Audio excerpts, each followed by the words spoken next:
All right, so I don't mean to alarm everybody, but there's a large ape-like creature that is roaming the Pacific Northwest as we currently speak. And that creature is Bigfoot.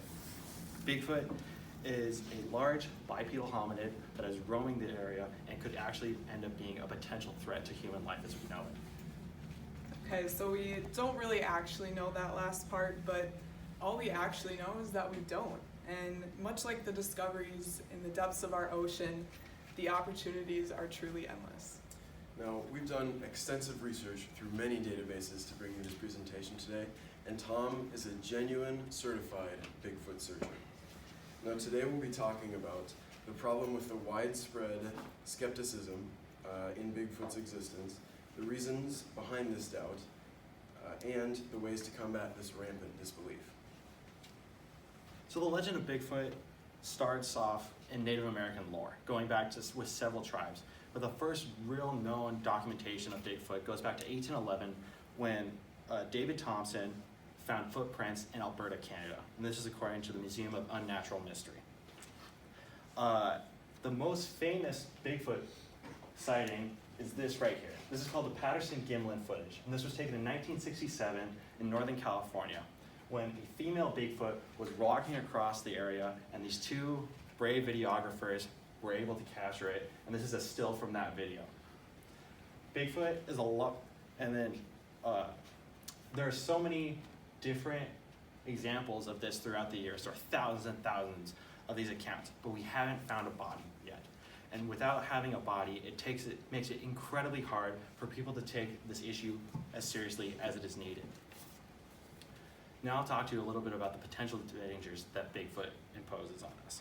So, like I said, Bigfoot is a large bipedal hominid that averages roughly between 8 feet and 8 feet and is roughly 750 pounds. This is according to Farnbach in his 1998 study that was published in the International Society of Cryptozoology.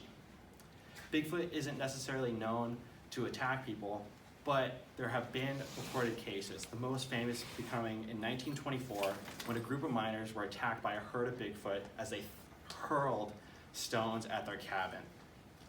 This was incredibly scary for these people, and they were terrified. And this is according to exemplar.com.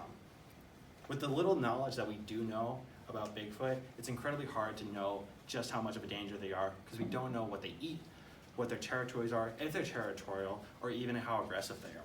But some cryptozoologists believe that they're potentially omnivorous and have the potential to bring down large mammals such as elk and deer.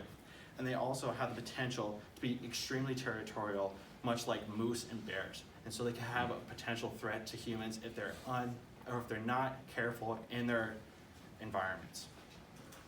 Now that we talked to you about the potential, about the problems that Bigfoot proposes, we're going to be talking to you now about some of those causes.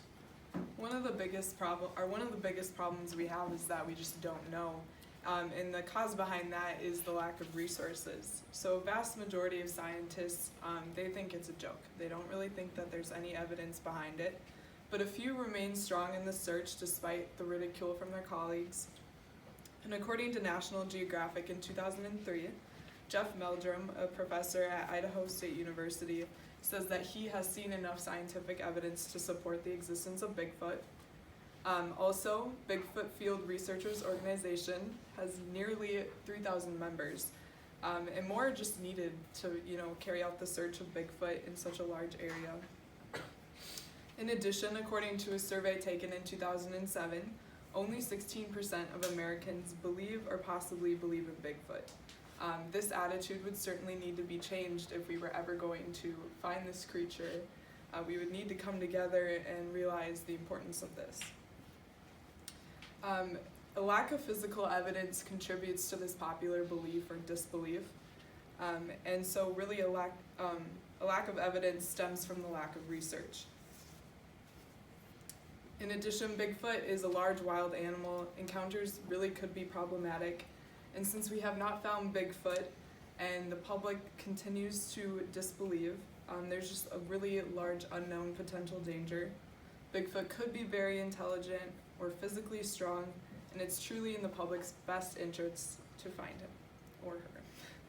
Now that we have discussed the causes behind the problems posed by Bigfoot, we are going to present you the solutions that we have come up with to combat these issues.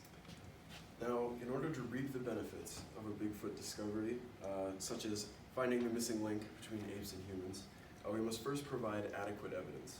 Now, I'll be the first to admit that the current documentation, although entirely true, is rather scarce and of poor quality. Now, to solve this issue, we need to increase funding for search and discovery efforts. By doing this, we can provide the scientific community and the general population insight into just how real Bigfoot is by providing adequate and higher quality evidence. However, money alone cannot buy us a Bigfoot discovery. According to Community Toolbox, hosting events and having a greater presence in our communities is the best way to communicate information and ideas. Now, in order to recruit more people, the amount of people necessary for effective search and discovery efforts, we need to encourage Bigfoot organizations at the local and national levels to increase the number of events they host and the advertising in order to increase their presence in our communities. Now, it's my firm belief that once we obtain higher quality evidence of Bigfoot, that funding and resources will be abundant for all things Bigfoot. Now, we also have a large population of Bigfoots which greatly outmatch us in size and strength and outpace us in speed and agility, yet remain entirely unknown to us.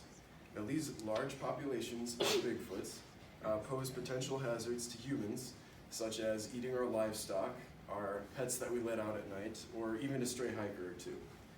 Now, according to The Real Truth on Animal Attacks, almost all harmful encounters with wild animals are caused by unintentional provocation by humans, which of course triggers a defensive response in wild animals, in combination with our advancement into their habitat.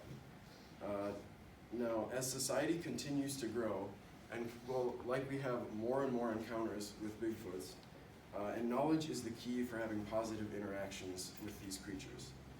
So understanding Bigfoot is paramount in order to find a strategy to coexist. The better we understand Bigfoots, the better we can coexist, and ultimately, the less of a threat they pose to humans. Now that we've talked about the solutions to the incredulity of the public and the potential hazards of large Bigfoot populations, we'd like to leave you with a few final words. Today we talked about the problem with the widespread and rampant skepticism of Bigfoot's existence, the reasons behind this doubt, and ways to fix this problem. So to recap, we talked about the missing link and how everyone is really in danger. Then we talked about the causes of these problems, namely being lack of research and resources. And finally, we explained to you some solutions and how that will really come with more resource and more research.